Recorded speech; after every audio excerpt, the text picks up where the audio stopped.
The cold crept through the window cracks, making me wrap myself tighter in the old woolen blanket. 74 years old, and I still can't bring myself to change the windows in this house. Bedford, my late husband, always said he would do it next spring, but that spring never came for him. For the fifth year, I woke up alone in our bedroom, listening to the silence, broken only by the creak of the floorboards and the ticking of the old wall clock. The morning in Beckley was foggy and gray as my thoughts about the day ahead. I looked at the calendar, November 3rd, my only daughter Hope's birthday. I should call, even though I don't feel like it. 48 years ago, I became a mother. I remember holding her in my arms in the hospital, promising that I would be the best mom in the world. I really thought so at the time, but life took a different course. The Beckley Herald is our local newspaper, to which I have given 35 years of my life. I started as a correspondent and ended up editor-in-chief. A small newspaper in a small town. What could be simpler than that? But it was my life, my passion. While other mothers took their children to ballet and soccer, I sat in the newsroom late into the night, proofreading stories and planning the next issues. I poured myself a cup of strong black tea and sat in an old leather chair by the window, Bedford's favorite spot. It overlooked the small backyard with the apple tree we'd planted together when we first bought the house. The apple tree still bore fruit, though not as abundantly as it used to. In some ways, we were alike. Still hanging on too, though my strength wasn't what it used to be. Hope always accused me of loving my paper more than her. Maybe she's right about something. "You never came to my school plays, Mom!" Her words still echo in my head. How do you explain to a child that when you're a woman editor at a provincial newspaper in the 70s, you have to work twice as hard to prove your competence? How do you explain that sometimes you have to choose between being a good mother and providing for your family? Bedford was a music teacher at a local school. He loved Hope, spoiled her, maybe too spoiled. After his lessons, they'd often play piano together, laughing. I listened to them standing in the doorway, notebook in hand, thinking about tomorrow's graduation. Perhaps that was our biggest mistake. I had become Hope's cold and demanding mother and Bedford's kind and understanding father. The phone in the kitchen rang, interrupting my thoughts. I knew who it was before I even picked it up. Mom? It's me." Hope's voice sounded the same as it always did, with a hint of impatience, as if every conversation with me was a challenge. "Happy birthday, honey," I said, trying to make my voice sound warm. "Thank you." I paused. "Listen, Boyd and I were thinking of coming over this weekend. Are you going to be home?" Boyd and I. Her husband. A man I've only seen a dozen times in their 5 years of marriage. Tall, with thinning hair, always wearing expensive shirts I suspected they couldn't afford. "Of course I would. I'm always home, you know that?" "That's great. Also," pause again, "we're in a bit of a rental situation. We may need a little help. Temporarily." That's it. I knew the conversation would come to this. This was the 5th temporary loan in the last 3 years. The previous ones were never paid back. "How much this time, Hope?" "Oh my God, Mom! You could at least ask me how I'm doing before you talk about money. It's my birthday after all." I sighed. Our conversations always followed the same script. "I'm sorry. How are you doing, darling? How's your work at the gallery?" I don't work there anymore. The owner's a total asshole. Now I do style consulting for people, online on Instagram. It's an up-and-coming field. I didn't bother to say that I have no idea how to do style consulting via Instagram. At my age, it's too late to try to keep up with all this newfangled stuff. "I see. Is Boyd still at that wine company?" "No, he left 3 months ago. He's working on a startup now. Something tech-related, investment. It's very promising. But it just takes a little time to get things rolling, you know? I get it. Just like I understood that Boyd had changed jobs every 6 months since I'd known him. Always something very promising that never really paid off. So we should be able to hold out for a few more months. 6 months at the most," Hope continued. "If you could lend us $3,000, we'll pay you back as soon as the startup starts turning a profit." 3,000. On my pension, that was a lot of money. Bedford had left me a small savings, but it was dwindling with every loan. "Hope, honey, I'm not sure I have that kind of money. But you have a pension, and the house is all paid off." You have almost no expenses, Mom. It's not like it's forever. We're just in a tough spot right now. I close my eyes. How do you explain that virtually no expenses isn't really true when you're an old woman with arthritis and cataracts? That medications are expensive and health insurance doesn't cover everything? That the old house requires constant repairs that I no longer have the energy for? But I could never say no to my daughter. Perhaps it was my attempt to make up for the years of telling her, no, I can't come to your concert. Or no, we can't go to the park. I have a deadline. I'll see what I can do, I finally said. Come back this weekend and we'll talk about it. Thanks, Mom. I knew I could count on you. I love you. The last phrase sounded fake, as it always did. We both knew love had nothing to do with it. I hung up the phone and went back to the window. The fog was starting to clear, revealing Beckley's gray sky. It's strange how life works out. When I was young, I was full of ambition, dreaming of a career in the big press, of covering important events, changing the world with my articles. In the end, I worked all my life in a small newspaper in a small town. But I loved my work. It gave me a sense of importance and purpose. And what did I get in return? A daughter who only calls me when she needs money. An empty house where every corner reminds me of a husband who's gone. And a loneliness so deep that sometimes I talk to the radio just to hear the sound of my voice. I remembered when Hope was little. She must have been about 5 or 6. She climbed into my lap while I was working on an article at home. Mommy, when I grow up, I'm going to work with you at the newspaper, she said then. You can be anything you want to be, honey, I replied, not taking my eyes off the typewriter. When did things change? When did my little girl with dreams of journalism turn into a woman who changes jobs every few months and constantly needs money? Where did I go wrong in her upbringing? Maybe I was too hard on her, or maybe I wasn't strict enough. Maybe I should have spent more time with her, even if it meant giving up career advancement. Or maybe I should have insisted she get a better education instead of the art college she dropped out of after her sophomore year. I grabbed the photo album off the shelf. The pages were frayed from frequent flipping. Here's Hope at her high school graduation, beautiful, smiling with her future open before her. Bedford and I are standing next to each other. He's glowing with pride, and I look tired. It was a busy day at the paper, and I arrived at the ceremony at the last minute. Maybe that's what it's all about. Maybe I've always looked like I have more important things to do than be with her. But I always wanted the best for her. I wasn't working for me. I was working for our family, for her future. Why didn't she ever realize that? And now my pension's slipping through my fingers, fueling Boyd's next up-and-coming scheme. And deep down, I know I'll never see that money again, just like all the previous loans. I closed the album and put it back on the shelf. It was time to take my medication and make dinner, a modest meal for one person. My life narrowed down to these simple rituals: breakfast, medication, reading, lunch, afternoon walk, weather permitting, dinner, TV, sleep. An occasional call from former colleagues at the newspaper, an invitation to tea at my neighbor Ethel's, a visit to the doctor, and the occasional, always ending with a request for money, call from my daughter. I pulled a shabby photograph out of my purse, the only one I always carried with me. It showed Hope, just a little girl, about 3 years old, sitting on my lap in the newsroom. We're both laughing, looking through the lens. Bedford took the picture when he came by to pick us up after work. It was one of those rare days when I took my daughter into the office with me. She sat quietly, drawing something on the back of rejected newspaper sheets, occasionally asking questions about what I was doing.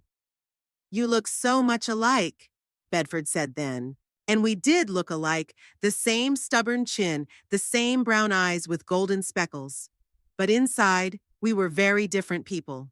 And with each passing year, the gulf between us only grew wider. I wonder if the day will come when we can just talk. Without ulterior motives, without old grudges, without asking for money. Or would it be too late for us? I didn't know the answer to that question. All I knew was that they were coming this weekend, and I'd be looking for a way to scrape together $3,000 again to help my daughter, who would probably spend it not on rent, but on the next designer thing Boyd liked to brag about to her friends. And I'm going to give her that money, because no matter what, she's my only daughter. And because deep down, I still hope to redeem myself for all those years when work came first. Small towns like Beckley always have their rituals. For me, that ritual was going to Murphy's grocery store every Wednesday. Not because I couldn't go to a cheaper supermarket in the suburbs, it's just that old habits die hard. Oh, and Patrick Murphy, the founder's son, always held out a fresh issue of the New York Times for me, a small luxury I allowed myself once a week. "Good morning, Ms. Parkhurst." Patrick greeted me as the doorbell heralded my arrival. Fresh paper as usual. "Thank you, Patrick." I nodded gratefully, accepting the folded issue. I moved slowly between the rows, picking out the essentials: tea, bread, eggs, some fruit. My shopping list had tripled since Bedford's death. Cooking for myself alone always seemed pointless for some reason. At the checkout, I bought a lottery ticket as a matter of habit. It was also a kind of ritual that had begun while my husband was still alive. Every Wednesday, Bedford bought a ticket, dreamily speculating about where we would go when we won $1 million. Paris, Venice, Budapest, cities we'd never been to but that he loved to read about.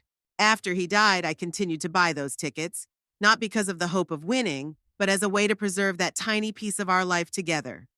"Have a good day, Ms. Parkhurst," Patrick smiled, handing me my change and the ticket. "Same to you," I said, slipping the ticket into my coat pocket without even looking at the number. In the evening, after sorting out my purchases and eating a light salad, I settled into a chair with a newspaper and a cup of tea. As I flipped through the pages, I automatically noted errors and inaccuracies, a professional deformity from which it was impossible to escape. Only when I finished with the newspaper, I remembered about the lottery ticket and took it out of my pocket. The TV was muttering quietly in the corner of the room, the usual background noise to combat the silence of an empty house. It was just about to start broadcasting a prank. I lazily watched the bouncing balls, checking the numbers more out of habit than out of real interest. I noted the first coincidence with slight surprise, the second with disbelief. By the fifth number, my hands began to tremble, and when the announcer announced the last six number, I just froze, unable to believe my eyes and ears. All six numbers. An absolute coincidence. I read the numbers on the ticket over and over again. Then I took a pen and wrote them out in the margins of the newspaper, checking them against the TV screen. No mistake. I had won the jackpot, $27 million.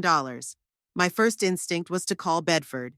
My hand even reached for the phone before reality came crashing down on me again. There's no one to call. No one to tell. Hope. I could have called Hope. But a strange feeling stopped me. An intuition developed from decades of working with people and their stories. If I told her I'd won, everything would change, and not necessarily for the better. I thought back to our last conversation, to her asking for money again.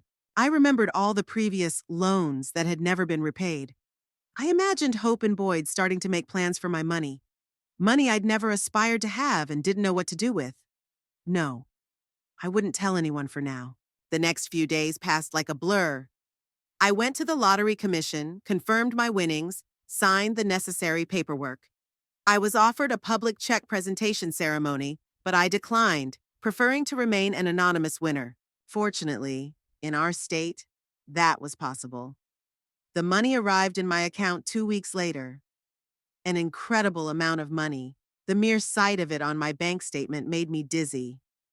What am I supposed to do with it now? I've never been a spender. I've lived modestly all my life, saving for retirement and Hope's education, which she sadly didn't take full advantage of. The idea of suddenly spending millions seemed absurd.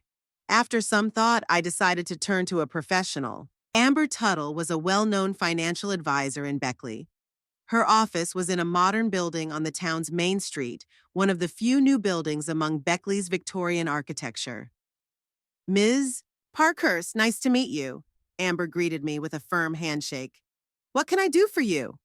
She was young, probably Hope's age, but she had a keen intelligence and professionalism in her eyes that I'd always respected.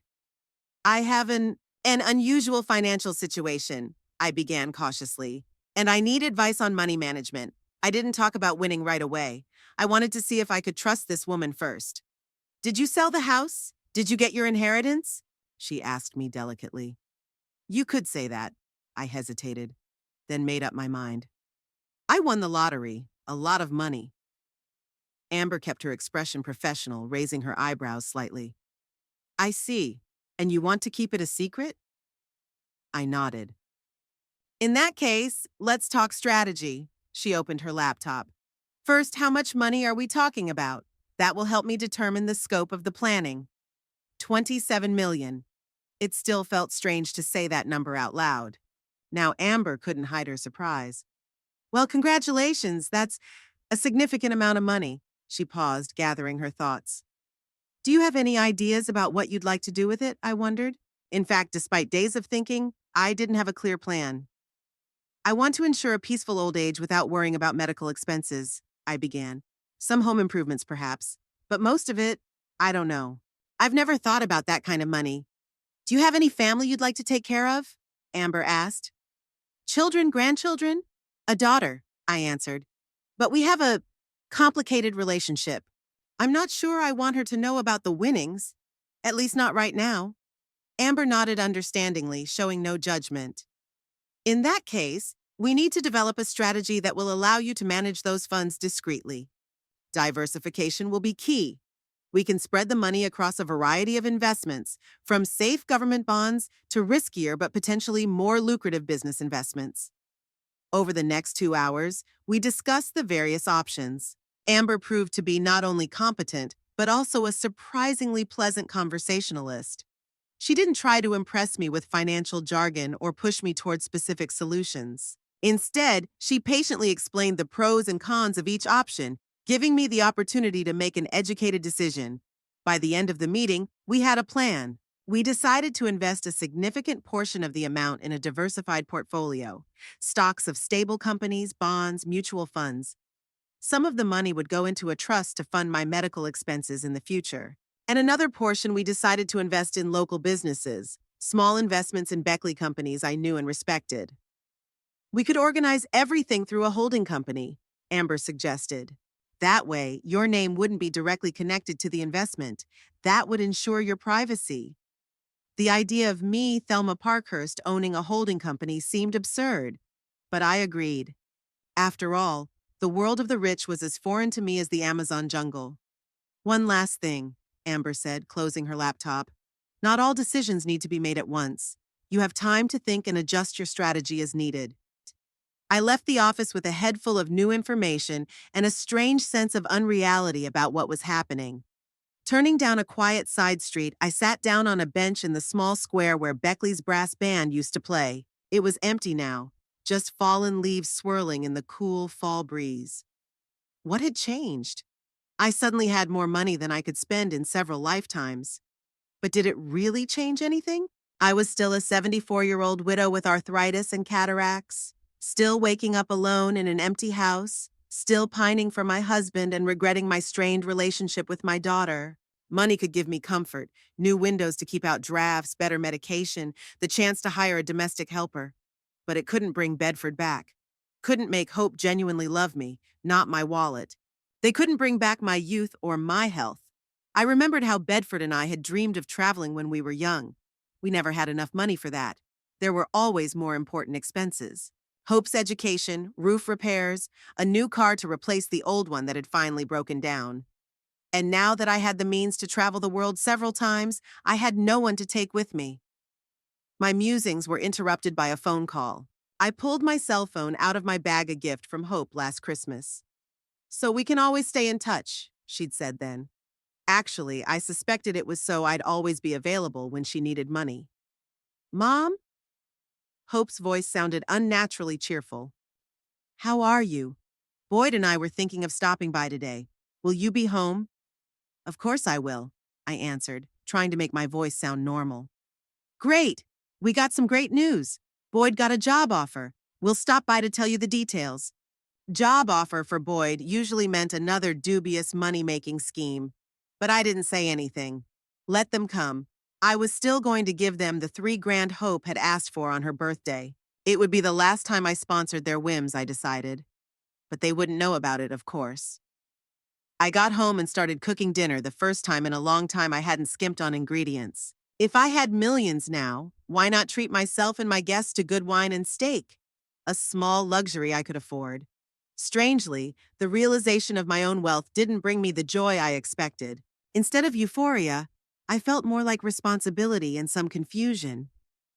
What should I do with this money? How do I dispose of it properly? In the newsroom, I always knew what to do. There were clear deadlines, specific tasks, and measurable results. Here I found myself in an unfamiliar situation with no manual.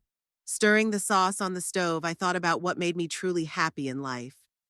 Working at the newspaper, definitely. I felt needed there, an important part of the community. Marriage to Bedford, despite all the difficulties and disagreements, we were happy together. Our home, not the biggest or most luxurious, but ours, filled with memories. Money was never on that list. Sure, their absence created problems, but their presence alone did not guarantee happiness. I've seen enough wealthy yet deeply unhappy people to realize this. Perhaps the real value of this unexpected wealth was not in what I could buy, but in the freedom it gave. Freedom from worrying about tomorrow. Freedom to help those who truly needed help. Freedom to live my remaining years the way I thought was right, not the way circumstances dictated. I smiled at my thoughts as I took the steaks off the fire. The doorbell rang. Hope and Boyd had arrived. It was time to return to the real world where my daughter and son-in-law were unlikely to appreciate my philosophical musings on money and happiness. But that's okay. My millions would remain my little secret, at least until I decide how best to dispose of it. It's been 3 months since I became a millionaire. It had been a snowy winter in Beckley, wrapping the town in a white blanket as if trying to hide all its imperfections. I finally replaced the old windows with new ones, the only visible change in my life since winning. Amber Tuttle helped me set up a holding company and allocate my investments so they wouldn't attract too much attention. On her advice, I also drafted a new will, although I hadn't yet made a final decision on how to dispose of my unexpected wealth. That afternoon, I returned from the supermarket laden with bags of groceries. I might be rich now, but I still had my old habits of saving money. As I passed the mailbox, I noticed that the flag was down, which meant that the mailman had already delivered today's mail. Among the usual bills and advertising brochures was an envelope from the bank. I frowned. They usually sent the statement by email. Once inside, I settled at the kitchen table and opened the envelope. Inside was a printout of my investment portfolio. Apparently, some error in the system had caused the bank to send a paper copy. I took a quick look at the document. The impressive numbers still made me a little dizzy. 27 million intelligently spread across various assets was already starting to generate income. I folded the statement neatly, going to put it away in the desk drawer where I kept my important documents. But the sound of the doorbell interrupted me halfway through. I sighed, assuming it was Mrs. Higgins again with her endless stories about her grandchildren. When I opened the door, however, I was surprised to find Hope and Boyd on the doorstep, and not just them, but them with a mountain of suitcases and bags. "Surprise!" Hope exclaimed, hugging me. She smelled of expensive perfume, a novelty for a daughter who usually used magazine samples. "What's going on?" I asked, pulling away and looking around at their luggage. "Are you guys moving?" Boyd smiled his typical condescending smile that I always found annoying. "You could say that, Thelma. Can I come in? It's not the month of May outside." I stepped back, letting them inside, still confused by the unexpected visit. Hope walked straight into the kitchen like she owned the place and froze when she saw the bank statement on the table. "Mom? What's this?" She picked up the document, her eyes widening when she saw the numbers. I mentally berated myself for being careless. So many years of working at the newspaper had taught me to pay attention to detail, and such a stupid mistake. I started to say, but Boyd was already looking over Hope's shoulder. 27 million? His voice rose almost to a falsetto. "Thelma, did you rob a bank?" "Of course not." I tried to snatch the statement, but Hope held it tightly. "Mom," she said slowly, "did you win the lottery? There was no point in denying the obvious." I nodded. "When?" Hope asked demandingly. "3 months ago." "3 months?" Her face contorted with indignation. "You kept this from us for 3 months? From your own daughter?" "I had my reasons," I replied calmly, taking the statement from her hands and putting it in my desk drawer. "What reasons?" I wondered. Boyd joined the conversation, his tone almost accusatory. "Don't trust your own family." I looked at them, my daughter and her husband suddenly appearing with suitcases after they'd somehow learned of my winnings. Coincidence? Hardly. How did you find out? I asked bluntly. Or is it really a coincidence that you arrived just today with your luggage ready to move? They looked at each other and I saw something like guilt flicker across Hope's face. We were seen at the bank, she finally admitted. Amber Tuttle. She was coming out of her office when Boyd and I were discussing our situation with the manager. Apparently, she recognized us as your family and blurted it out. I highly doubted that a professional financial advisor blabbed confidential client information. More likely, Hope or Boyd heard something, figured out the rest, and started investigating. So instead of calling and asking directly, you decided to come with suitcases? I didn't hide my skepticism. We wanted it to be a surprise. Hope smiled, but her smile didn't reach her eyes. We were just about to run out of leases. Thought that now that you're secured, we could live here for a while. As a family. Family, I repeated emotionlessly. They'd only visited me once every 2 months for the last 3 years, usually to ask for money. Suddenly, I felt so much kinship. Exactly! And Boyd took it, slumping into a chair by the kitchen table as if he were already home. You know, Thelma, at your age, you shouldn't live alone. We could look after you, help with the house. And money, I finished for him. Well, it's not that we need it, Hope put in quickly, casting a warning glance at her husband. It's just, you realize that a family has to support each other. And now that you have so much money, it would be fair. Fair? I raised an eyebrow. Yeah! Boyd didn't seem to notice the warning signs. Look, Thelma, 27 million is a lot of money for one man, especially at your age. Come on, you won't even have time to spend a fraction of it. And we're the only family you have, Hope continued, coming over to me and holding my hands. You always said you wanted the best for me. Isn't this a chance to give me a better life? I looked at my daughter, still beautiful, with my eyes and my stubborn chin. But there was something about her I hadn't noticed before. Or maybe I didn't want to notice. Calculating. Greed. A sense that the world owed her something. Hope, I started softly, releasing my hands. If you'd called and said you didn't have a place to stay, I would have invited you to stay for a while. If you had honestly asked for help, I would have helped. But you've come with demands based on information you found out the hard way.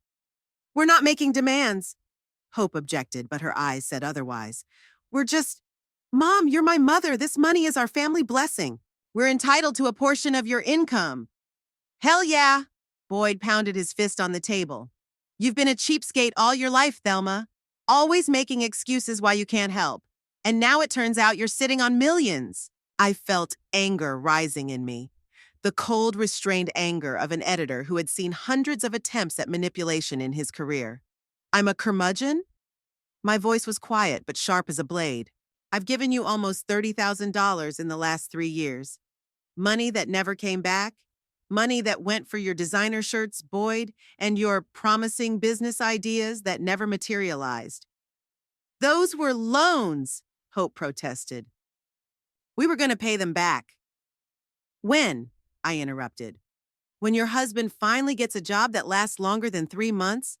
When your online business started generating real income? I've been waiting for years, Hope. And all those years you only came when you needed money. Boyd stood up, his face red with anger. Now I see why you hid the winnings. You were never going to share it with us. You were always a cold, calculating bitch.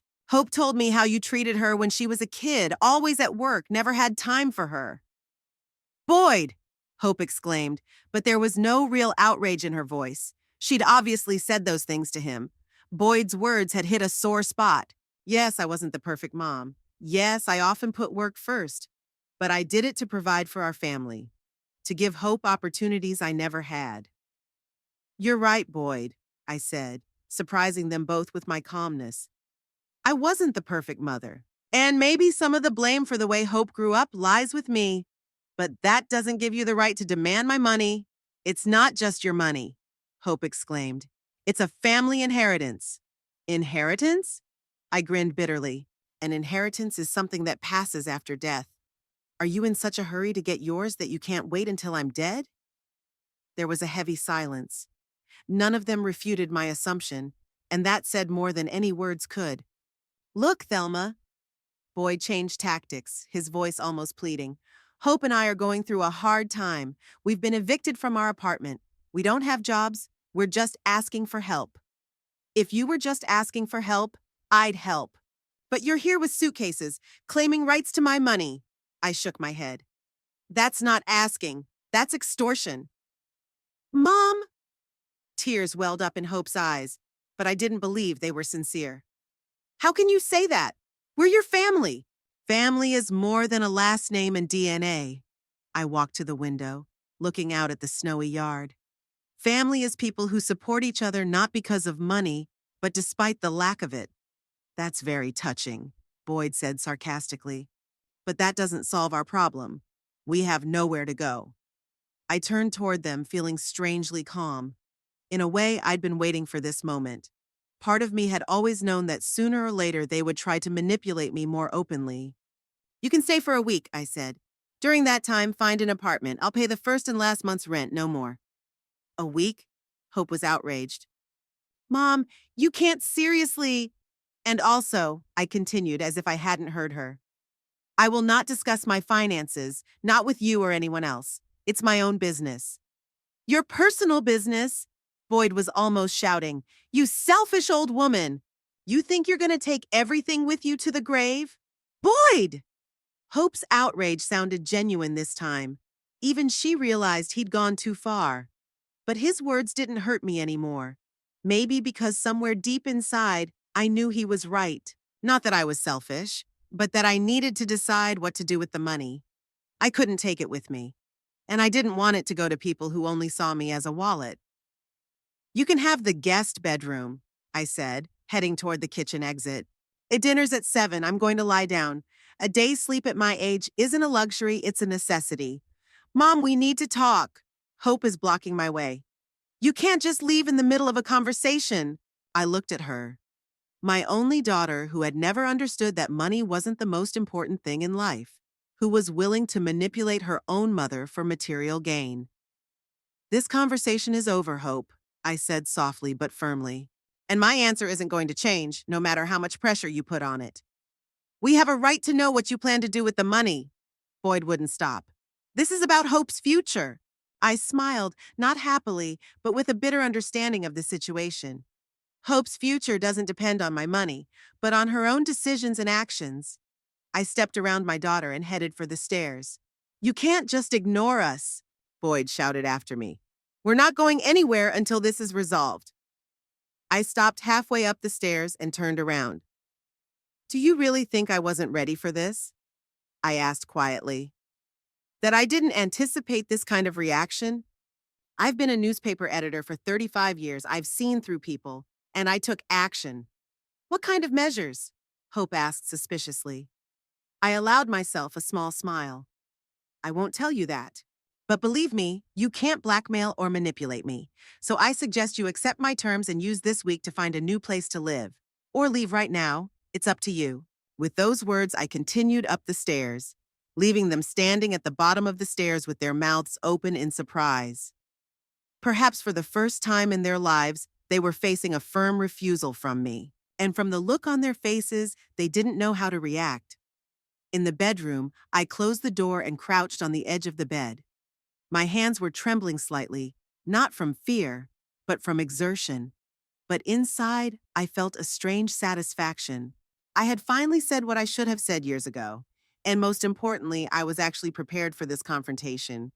A new will, a trust with clear terms, a holding company to manage my investments, everything was organized to protect my assets from such encroachment. Amber Tuttle was not only a competent financier, but also a wise advisor who had foreseen this development. The muffled voices of Hope and Boyd were coming from downstairs, clearly arguing about what to do next. I knew the confrontation was just beginning, but for the first time in years, I didn't feel like a guilty mother, but like a person entitled to respect in my own decisions. And that feeling was worth all the millions in the world. The next morning began with the smell of freshly brewed coffee and sounds in the kitchen, unusual for my usually quiet house. I went downstairs and found Hope tending to the stove. There were plates of pancakes, fresh fruit, and even flowers in a small vase I hadn't used in years. "Good morning, Mom," Hope exclaimed with a smile that seemed too wide, too trying. "I made breakfast. Remember how Daddy always made pancakes on Sundays?" I remembered. Bedford loved to make breakfast. It was his little Sunday ritual. But Hope rarely remembered her father, especially for such trivial things. "I remember," I replied, taking a seat at the table. "Where's Boyd?" "He went to the store. I noticed you were running low on milk, so I thought I'd send him out for groceries." She set a cup of coffee in front of me. "With 2 spoonfuls of sugar and a drop of cream, just the way you like it."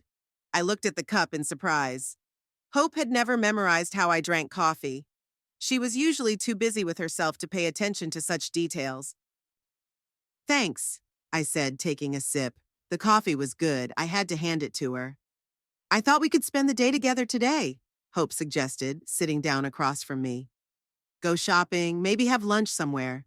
Just like old times." I almost choked on my coffee. The good old days?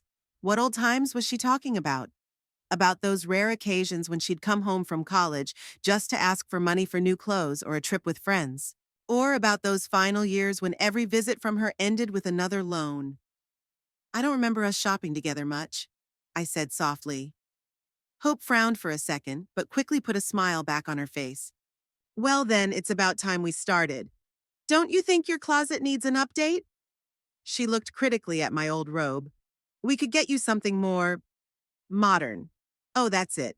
My daughter wanted to spend my money now that she knew it existed, even if it meant buying things I didn't need. "My closet suits me just fine, Hope," I replied. "At my age, comfort is more important than fashion."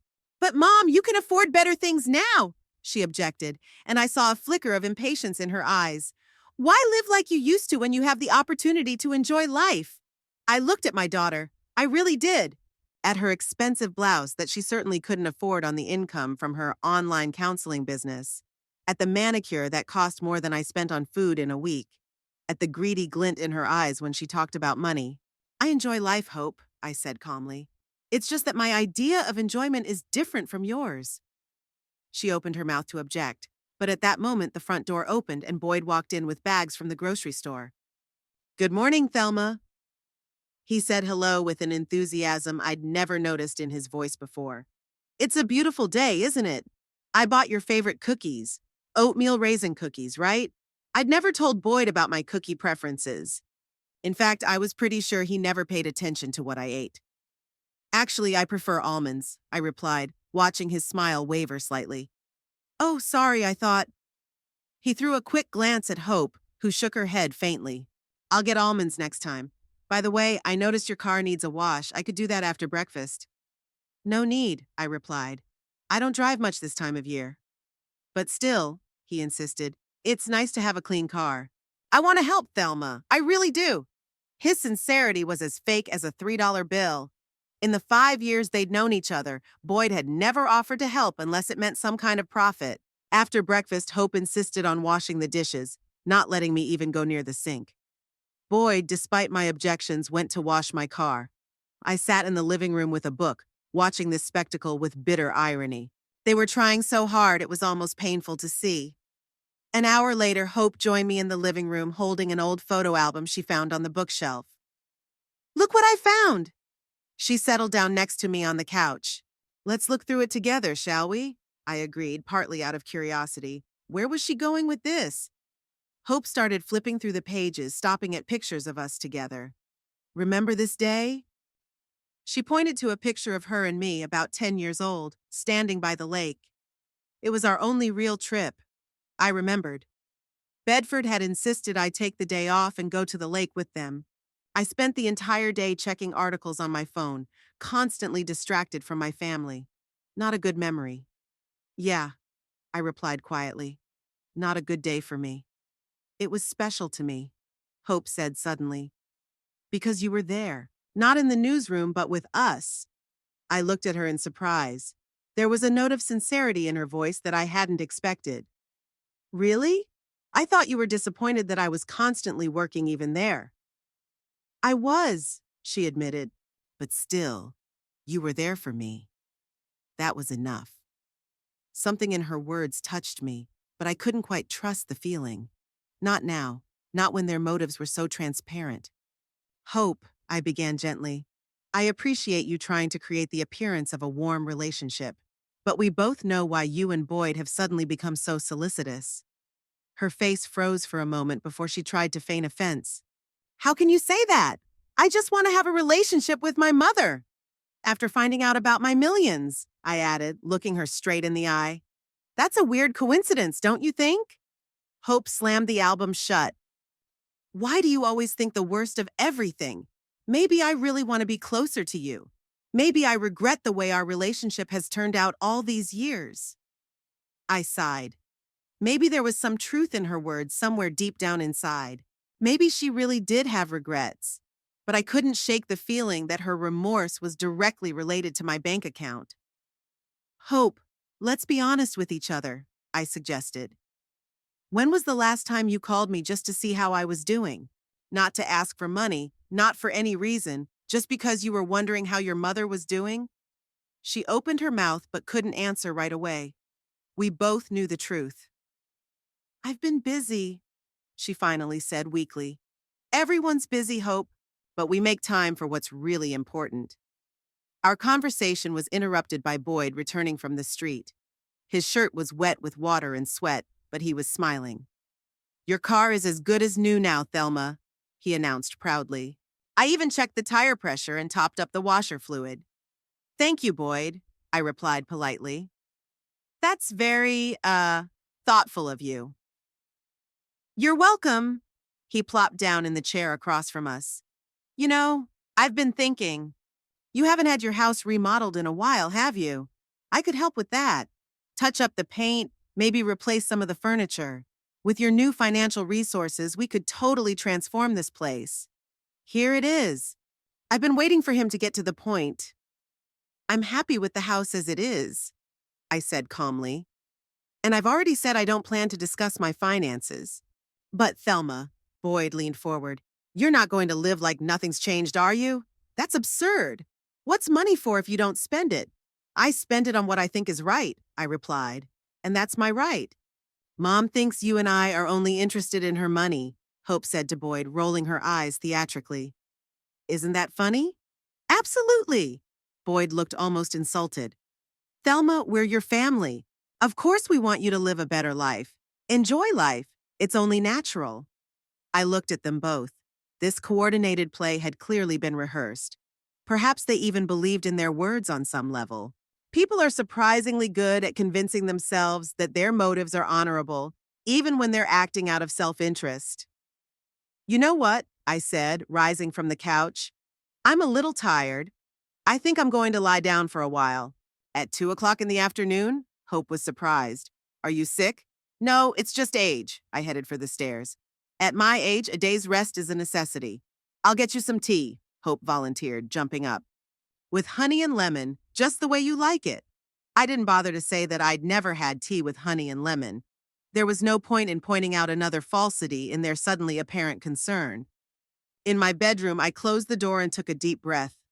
Playing the happy family game was more exhausting than I'd expected. Every smile, every caring word, everything was drenched in insincerity. And it broke my heart, not because I expected more, but because I realized, even now, when they were trying so hard, they couldn't just be themselves. Just love me without a backward thought. A few minutes later, there was a knock on the door, and Hope came in with a cup of tea. Here you go, just the way you like it, she said, setting the cup on the nightstand. Thank you, I replied, not clarifying that I'd never had tea that way before. Hope sat down on the edge of the bed, and I noticed her fidgeting nervously with the hem of her blouse, a gesture I remembered from her childhood. It was something she always did when she wanted to ask for something but was afraid of rejection. Mom, she began quietly, I know you think Boyd and I just want your money. But we don't. I mean, yes, we need financial help, but it's more than that. I waited in silence for the rest of the story. When I heard about your winnings, I thought, maybe it was a chance for a fresh start. Hope looked at her hands. I know I haven't been a good daughter. I rarely called, rarely visited, but I always felt like you didn't really care. Her words were like a punch in the gut. I don't care? when every day of my life was dedicated to giving her a better future? What makes you think I don't care? I asked quietly. You were always so consumed with your paper, Hope shrugged. There were always deadlines, articles, issues. I felt like it was more important to you than me. I remembered all those nights I'd come home after 11, finding Hope already asleep. All those weekends when I worked while Bedford took her to concerts and parks. All those school events I missed because of urgent graduations. I worked to provide for you, I said, to give you opportunities I never had. I know, she nodded. That's what Daddy always said. But children need more than opportunities, Mom. They need attention. They need to know that they're more important than work. There was a truth in her words that hurt. I always thought that by providing financial stability, I was showing love. But maybe Hope needed a different expression of that love. I'm sorry, I said sincerely. I wasn't always the mother you needed. Hope looked up at me, and for a moment I saw in her eyes a little girl who just wanted her mom to spend more time with her. And I haven't always been a good daughter, she admitted. Especially in recent years. There was a silence between us, not awkward, but rather thoughtful. Maybe there was a chance for something real in that sincerity. But the moment was shattered when Boyd shouted from downstairs, Hope, have you seen my cell phone? I was going to call that realtor about the houses in the upscale neighborhood. I saw Hope's face change, the mask of sincerity slipping away, giving way to calculation. I have to go, she said, rising. Get some rest, Mom. When the door closed behind her, I exhaled slowly. For a second, just 1 second, I almost believed that her remorse was genuine, that maybe we could find a path to a real relationship. But the mention of houses in an upscale neighborhood shattered that illusion. All evening, I watched their game of caring. Boyd cooked dinner, or rather ordered food from an expensive restaurant and served it on my best plates. Hope found an old Bedford record album and put on our favorite music. They were both attentive, polite, interested in my opinion on every subject, and all the while, behind their smiles and concern, I saw calculation. Every gesture, every word was carefully chosen to give the impression of a family idyll, an idyll that never existed. After dinner, as we sat in the living room with cups of tea, this time without honey or lemon, Boyd finally got down to business. Thelma, he began in a tone he apparently considered diplomatic. Hope and I have been thinking a lot about the future, about our future together. You have? I raised an eyebrow. Yes, Hope picked up on that. We understand that independence is important to you, but at your age, it's getting harder and harder to live alone. I waited silently to see where they were going with this. We thought we might buy a bigger house, Boyd continued. With a separate annex or guest house for you? That way you'd keep your independence, but we'd be around if you needed help. That was it. The plan they'd undoubtedly been putting together since they found out they'd won. And how do you plan to pay for this house? I asked, even though I already knew the answer. Well, Boyd hesitated. Given your new financial situation, we thought you could help with the down payment as an investment in our future together. And beyond that? We'd take it from there, Hope assured me, though we both knew that was a lie. Boyd was about to get a promotion, and my online business was starting to turn a profit. I looked at them so confident that their plan would work, that I would fall for their manipulations as before, that maternal guilt and the desire to atone for past mistakes would make me splurge. And in that moment, I finally realized what I had been realizing for a long time. I could never buy my daughter's true love. No amount of money could make her genuinely care for me, either as a mother or as a human being. For Hope and Boyd, I'll always be just the source of the money they've longed for. I'll think about it, I said, getting up. And now it was time for me to go to bed. The day had been eventful. They didn't insist on continuing the conversation, confident that the seeds had been sown and would soon sprout. But I walked to my bedroom with a heavy heart but a firm resolve. It was time to stop this game of happy family that never existed. It was time to face the truth and act accordingly. The third day of Hope and Boyd's stay at my house began with their defiant silence at breakfast. Apparently, they expected me to accept their generous offer to help with the purchase of the big house by morning. My silent rejection of their idea was taken as a personal insult. I didn't mind this silence. It gave me a chance to think quietly about my plans for the day. After breakfast, I announced that I had an appointment and would be gone for a few hours. Hope, of course, was immediately interested. An appointment? With who? She sounded suspicious. Morris Abernathy, I answered, watching her eyes narrow. He was legal counsel for our paper, and now he's my personal lawyer. Why do you need a lawyer? Boyd intervened, momentarily forgetting his demonstrative silence. I have some legal matters that require his advice. I deliberately remained vague, knowing it would irritate them even more. What kind of questions? Hope was no longer hiding her concern. Was it about your condition? Maybe. I shrugged, putting on my coat.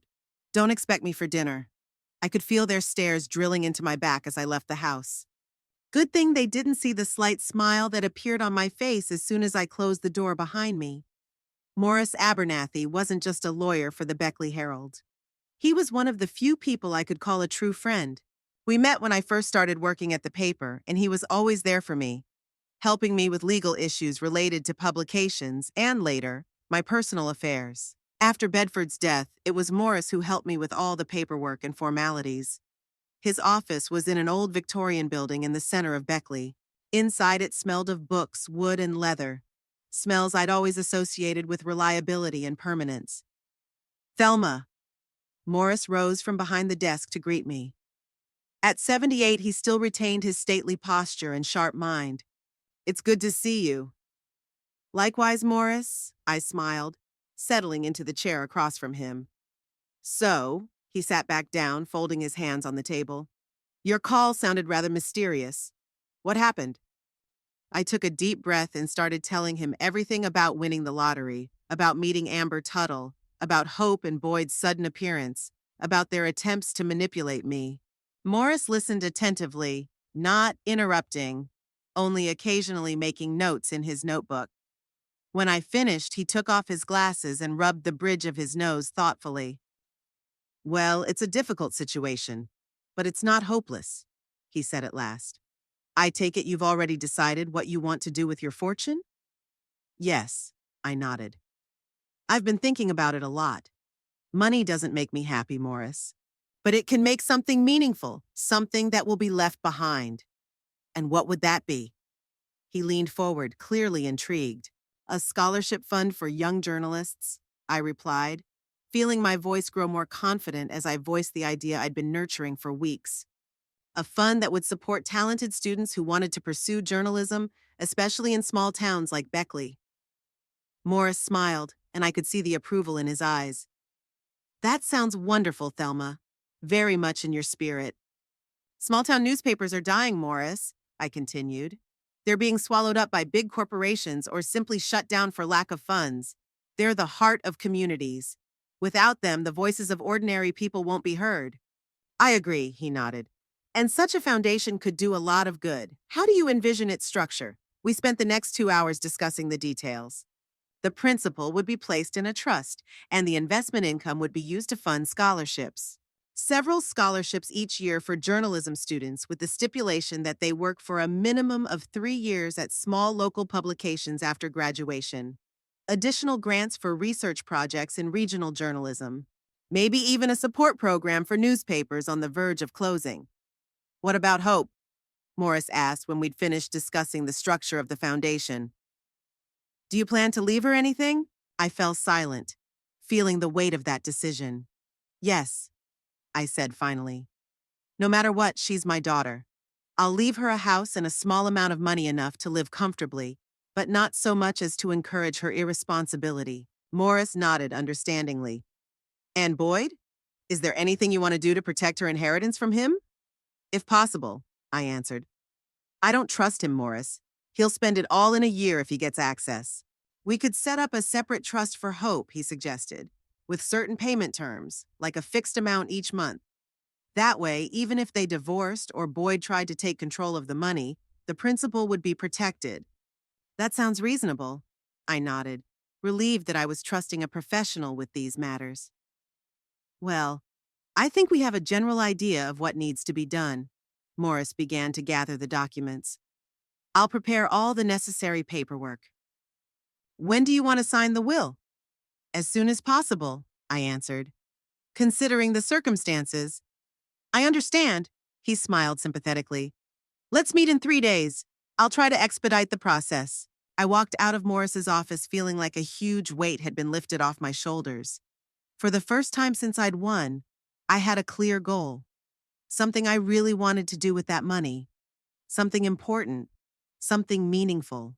Not just burn through it on unnecessary luxuries or give it to people who saw me only as a source of income. As I walked past the park, I noticed a bench by the pond and decided to sit down for a while. The day was clear, despite the winter chill. The ducks floated on the water, occasionally diving for the breadcrumbs the older man tossed them. Beckley had always been like that. A quiet, unhurried town where even feeding the ducks could be the event of the day. I remembered when I started at the Beckley Herald. Young, ambitious, I dreamed of Pulitzer Prizes and high-profile investigations. But life turned out differently. Instead of high-profile exposés, I wrote about town councils, local festivals, new stores, and school achievements. And gradually I realized that in these seemingly insignificant stories lies real life. The life of ordinary people who build their own little worlds every day. And now, after all these years, I could do something to keep those stories going, so that the voices of small towns don't get lost in the noise of big media corporations. With these thoughts in mind, I drove home. Already at the front door, I heard loud voices coming from the living room. Hope and Boyd were obviously arguing. I walked in quietly, trying not to attract attention. "And what do you suggest we do?" Boyd asked irritably. "Just sit around and wait for her to decide to share?" "What else are we supposed to do?" Hope snapped at him. "She's as stubborn as a donkey. Always has been." "Well, we could be more persistent." Boyd's voice had a menacing tone that sent a chill down my spine. "What do you mean?" "She's an old woman, Hope. Lives alone. Anything could happen." I decided I'd heard enough, and I closed the front door deliberately loud. The voices died down instantly. When I entered the living room, Hope and Boyd were sitting on the couch, their expressions feignedly calm. "How was the meeting?" Hope asked with a fake smile. "Productive," I answered briefly, walking into the kitchen. They followed me like shadows. "What did you talk to the lawyer about?" Boyd tried to sound casual, but I could hear the tension in his voice. "Legal matters." I put the kettle on. "That's all you need to know." "But Mom," Hope sat down on the edge of the table. "We're your family. We need to know what's going on." I looked at her, remembering the little girl who used to wait for me with drawings after work. What had happened to that little girl? When did she turn into this woman who measured love with money? "Hope," I said softly, "there are things that only concern me. My finances are one of them." "But they affect us too," she objected, raising her voice. "It's our future." "Your future depends on your own decisions." I poured myself some tea. "Not on my money." "Jesus, Thelma!" Boyd couldn't help himself. "Do you hear yourself? You're sitting on millions you're not even going to spend, and we have to make every dime count." "It's your choice," I said calmly. "You change jobs every 6 months, Boyd. Hope dropped out of the college I was paying for. You both prefer to live in illusions of getting rich quick instead of building a stable future. You just don't want to help us." Hope slammed his fist on the table. "You always didn't care about us." "I've given you $30,000 over the last 3 years, I reminded her. "That's a lot of money for a retired woman." "So what?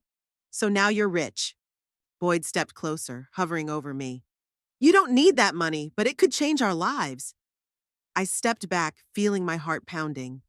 Something in his posture, in his voice, made me nervous. I remembered the conversation I'd overheard and shuddered.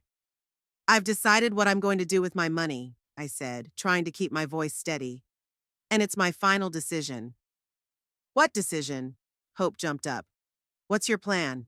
"A scholarship fund for young journalists," I said bluntly. There was absolute silence for a few seconds. Then Hope laughed, a harsh, unpleasant sound. "A scholarship fund? Are you kidding me? You're going to give millions to some strangers instead of your own daughter?" "Not all of it," I clarified. "You'll be left with the house and a certain amount of money." "Some money?" Boyd looked like he'd been punched. "How much exactly?" "Enough to live comfortably, but not luxuriously," I answered. It's just Hope gasped with indignation. You can't do that. I can, I said, my resolve growing stronger by the second.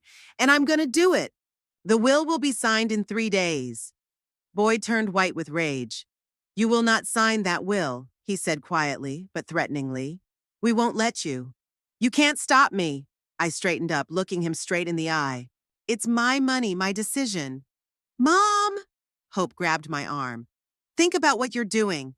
All these years I've been your only family, the only person close to you. Close? I grinned bitterly. Hope you only came to me when you needed money. You only called to ask for another loan. You didn't ask how I was coping on my own after my father died. You weren't interested in my life and my problems. That's not fair. She yanked her hand away. I've been busy. I have my own life. Exactly. I nodded. You have a life, and it doesn't depend on my money. We're going away, Boyd said suddenly. Right now. We're gonna pack up and go. What? Hope turned to him, surprised at this turn of events. But, no, Hope. He grabbed her by the shoulders. We're not going to grovel for handouts. Your mother has made it clear that her money is more important than us. Well, so be it. I knew it was another manipulation. They were counting on me being afraid to leave, on guilt to make me change my mind. If that's what you decide, I won't hold you back, I said calmly. Boyd gave me a hateful look, then dragged Hope upstairs to pack. I heard them arguing loudly, cabinet doors slamming, things falling and crashing. 20 minutes later, they came downstairs with the suitcases. Hope was tearful, Boyd grim and determined. You're going to regret this, he said, walking past me toward the door. When you're all alone, when you don't have anyone to give you a glass of water, you'll remember this day. I watched them carry the stuff out, stuffing the suitcases into the trunk of their used car. Hope didn't look back once as she got into the passenger seat. Boyd cast one last look at the house, a heavy, promising one, and got behind the wheel. The car drove away, leaving me standing on the doorstep of the empty house. Strangely, instead of relief, I felt only fatigue and quiet sadness. Not for Boyd, of course, and not even for Hope, the Hope she was now. I was sad for the little girl with pigtails who'd once sat on my lap in the newsroom and said she wanted to be like her mommy. I went back into the house, closed the door, and turned the key in the lock for the first time in a long time. Then I went into the kitchen and dialed Morris's number. Can I ask you a favor? I asked when he answered. I don't think we should wait 3 days with the will. Can we meet tomorrow? Of course, Thelma. He sounded understanding in his voice. Is something wrong?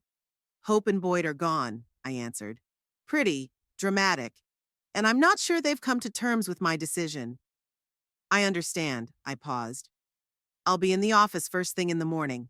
Come by any time. Thank you, Morris. I felt grateful for this man who was always there when I needed help. I hung up the phone and walked into the living room, sinking into a chair. The house was quiet and empty again, as it had been before Hope and Boyd had arrived. But something had changed. Maybe it was me. I no longer felt guilty for devoting my life to work instead of being the perfect mother. I didn't feel obligated to make up for past mistakes by handing out money to people who only saw me as a wallet. I had a purpose, a plan, something to leave behind, not just a house or a bank account, but a real legacy, an opportunity for young, talented people to do what I had loved all my life, telling stories that mattered. I grabbed a notebook and pen and began sketching out criteria for scholarships, names of possible board of trustees, ideas for the structure of the foundation. Work has always helped me cope with emotional upheaval, and now, as I plunged into the details of planning, I could feel the anxiety receding, replaced by a calm determination. It was starting to get dark outside the window. Winter days were always short in Beckley. I turned on the desk lamp, creating a cozy circle of light around me. Tomorrow would be a new day, a new beginning. For the first time in a long time, I knew exactly what I wanted, and I wasn't going to let anyone, not my daughter, not my son-in-law, not my own doubts, derail me from that path. It was a week after Hope and Boyd dramatically left my home. I signed a new will in Morris's office the very next day. A clear, unambiguous order establishing the Thelma and Bedford Parkhurst Scholarship Fund to support young journalists. Hope received a house and a limited trust providing her with a modest but steady income. It was fair, Not overly generous, but it didn't leave her without support.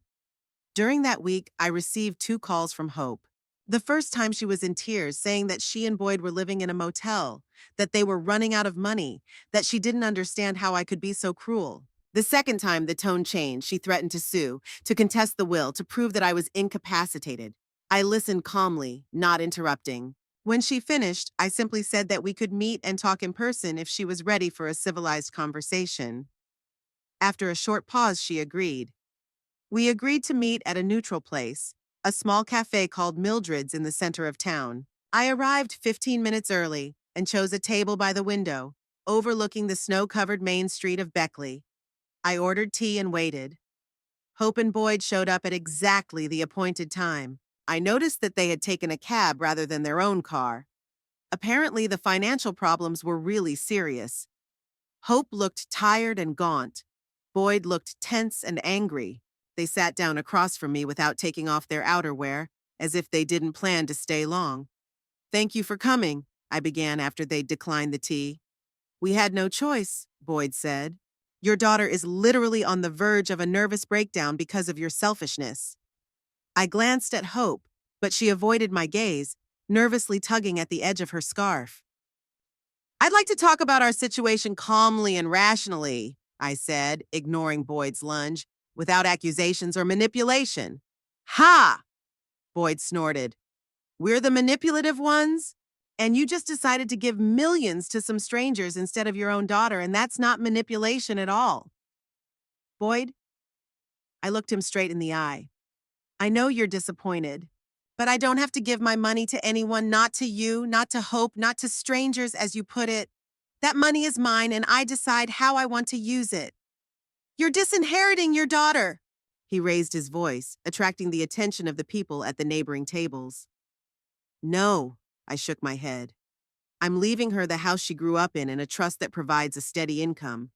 That's no small inheritance, Boyd. Many people would be grateful for such a gift." Hope finally looked up. "How much?" she asked quietly. "How much will this trust bring in?" $5,000 a month, I answered. "For the rest of your life, no matter what the circumstances. You can't get the money in one lump sum. You can't pledge it or use it as collateral for a loan. It will come in equal installments each month." Boyd let out a chuckle full of contempt. "5,000? That's it? After taxes, that would be—" "More than enough to live comfortably," I interrupted him, "especially in a town like Beckley. Plus a house that's fully paid for and only requires maintenance." "And the rest?" Hope asked demandingly. "Where's the rest of the money going?" "A scholarship fund for young journalists," I answered. "A fund to help talented students get an education and jobs at local newspapers."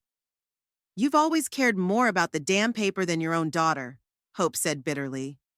"Even in death, you're thinking about her, not me." "I'm thinking about what will be left behind," I said softly. "The legacy that will matter." "And me? I don't mean anything to you?" Tears glistened in her eyes. I felt something tighten in my chest. Despite everything that had happened, she was still my daughter, my only child. "You mean everything to me, Hope," I said quietly. "That's why I can't let you live under the illusion that money will solve everything. It's why I don't want you to be dependent on a huge inheritance that you and Boyd would probably squander in a few years." "You have no right to decide for us," Boyd intervened. "We're grown men." "Grown men don't live from loan to loan," I pointed out. "They build their lives, their careers, their futures. They don't rely on sudden wealth as the only way to happiness." "Hypocrite," Boyd hissed. "You won millions and now you're lecturing us." "I've earned my right to morality," I replied with dignity. 35 years at the paper, from junior reporter to editor-in-chief. A humble life, hard work, no lottery tickets as a ticket to an easy life. And yes, I won the lottery. But it didn't change who I am or what I believe in. Hope was staring out the window, as if not listening to our conversation, but I could see that she heard every word. "I'm offering you a choice," I continued after a pause. "You can accept what I'm willing to give, a house and a monthly income, and use it as a base from which to build your own life. Or you can reject it, stay angry, and hope that somehow you can challenge my decision in court." "That's not a choice," That's an ultimatum, Boyd objected. No, Boyd, I shook my head. An ultimatum is when you show up with suitcases and demand that I give you my money. What I'm offering is a reasonable compromise. Hope finally turned to me. What if, she hesitated, then continued more quietly. What if we don't just want money, but a relationship? A real relationship, Mom. I looked at her carefully, trying to see what she meant, not another attempt at manipulation. If you really want a relationship, I said slowly, it shouldn't be based on money. Not on how much I can give or not give. It should be based on mutual respect, honesty, caring. That's easy to say when you've got millions, Boyd grumbled. No, Boyd, I countered. It would be easy to just give you the money and save myself the conflict. It would be easy to buy the appearance of marital harmony. I choose the more difficult but honest path. You're suggesting we settle for crumbs from the bar's table? He persisted. 5,000 a month when you have millions. I offer you stability and the opportunity to build your own life, I explained patiently. A chance to develop, to work, to create something of your own, not live on other people's money. Boyd jumped up, his face red with anger. Come on, Hope. There's nothing for us to do here. Your mother's made up her mind for all of us.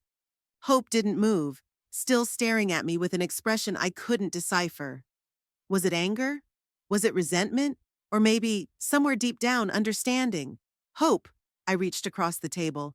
I want you to be happy. I really do. But I don't believe big money can bring you happiness. It hasn't brought it to me. Only responsibility and hard decisions. You never understood me, she said quietly, not accepting my hand. You never knew what was important to me. Maybe you're right, I agreed sadly. We never really got to know each other, but it's not too late to start now. No money between us, no obligations or expectations. Just mother and daughter trying to find common ground. Boyd. Hope! Boyd was already at the door. Are you coming or not? She hesitated, and for a moment I saw something like regret in her eyes. But then she shook her head, stood up, and followed her husband without another word. I stayed sitting by the window, watching them get into the cab and drive away. Strangely, I didn't feel angry or even particularly sad. Just a quiet realization that some ruptures can't be healed, some relationships can't be salvaged. At least not now, not under these circumstances. I paid for my tea and went outside. The winter day was drawing towards evening, and the streetlights along the main street were beginning to light up, casting a soft glow on the snow. I decided to walk home, despite the cold. I needed time to think, to realize everything that had happened. On the way, I stopped outside the Beckley Herald building, a small two-story structure where most of my life had been spent. The paper was still coming out, though circulation had halved in recent years. I'd heard talk that it might close or be sold to a large media corporation that would turn it into another faceless subsidiary. Looking out the lighted windows of the newsroom, I thought about all the stories that have been told in the pages of this newspaper. Of births and deaths, weddings and divorces, victories and defeats. About the small joys and tragedies that make up small-town life. About how important it is that these stories continue to be told so that the voices of ordinary people are not lost in the noise of big media corporations. And I knew I had made the right decision. My foundation would help preserve this tradition, this culture of local journalism that was so important to communities like Beckley. When I returned home for the first time in a long time, I didn't feel the weight of loneliness. The house was quiet and empty, but it was the quiet, peaceful solitude of someone who knows her place in the world and her purpose. 6 months later, on a warm spring day, I stood on the steps of a small conference room in downtown Beckley, where the first Parkhurst Foundation Scholarship Award ceremony was being held. 5 young people, 3 girls and 2 boys, were receiving checks and certificates that will help them get a degree in journalism and start working at local newspapers. I looked at their faces, happy, full of hope and plans, and felt quietly proud. This was my true legacy, not just money, but an opportunity for these young people to tell stories that matter. After the ceremony, one of the scholarship recipients approached me, a skinny girl with bright blue eyes and a determined expression that reminded me of myself as a young girl. Ms. Parkhurst, she said, shaking my hand firmly. I want you to know how important this is to me. I always wanted to be a journalist, but I couldn't afford the tuition. You've changed my life. For the better, I hope. I smiled. Journalism is not an easy path, especially now. But it's necessary, she said confidently. Someone has to tell the stories of small towns, the stories that don't make national headlines but shape the lives of ordinary people. I nodded, feeling tears come to my eyes. She understood. This girl, whom I was seeing for the first time in my life, understood what my own daughter could never or would never understand. Why it was so important to me. I returned home with a sense of deep satisfaction. Sitting in my favorite chair with a cup of tea, I looked at the pictures of Bedford and Little Hope on the mantelpiece. Bedford, I thought, would be pleased with the way I had handled our unexpected wealth. He had always valued education and had always supported my love of journalism. I hadn't heard from Hope since that day at the cafe. I only knew from Morris that she and Boyd had moved to another city.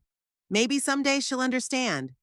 Maybe someday we can rebuild a relationship based not on money, but on something more solid and real.